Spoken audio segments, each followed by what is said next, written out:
Hi, என்னோட ஸ்டைல chicken Pallipalayam எப்படி செய்யறதுன்னு பார்க்கலாம். 600 கிராம் சிக்கனை நல்லா க்ளீன் பண்ணிட்டு குட்டி குட்டியா கட் பண்ணி வச்சுக்கலாம்.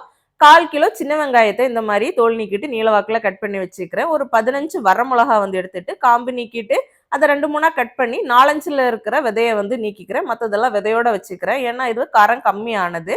காரம் எவ்வளவு தேவையோ அதுக்கேற்ற மாதிரி மிளகா எடுத்துக்கலாம்.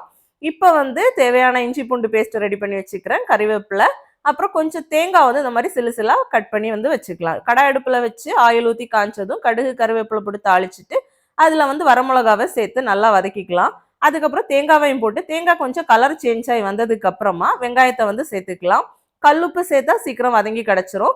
இது கொஞ்சம் வதங்கி வந்ததுக்கு அப்புறமா இஞ்சி பூண்டு பேஸ்ட் சேர்த்துருக்கேன். அதையும் நல்லா மிக்ஸ் பண்ணி பச்சை வாசனை போனதும் கொஞ்சம் மஞ்சள் தூள் சேர்த்து மிக்ஸ் பண்ணிட்டு வாஷ் பண்ணி வச்சிருக்கிற சிக்கனையும் சேர்த்து நல்லா கிளறிக்கணும்.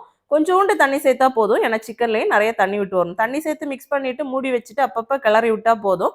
அடிகனமான பாத்திரம்னா அடி பிடிக்காம நம்மளுக்கு சூப்பராக கிடைக்கும். இந்த மாதிரி நல்லா ரோஸ்ட் பண்ணி எடுத்தா அடிப்பொலியான சிக்கன் பள்ளிப்பாளையம் தயார். கொஞ்சோண்டு ரசத்தோட வச்சு பரிமாறி பார்த்தா அட்டகாசமா இருந்துச்சு. கண்டிப்பா ட்ரை பண்ணுங்க. பாய்.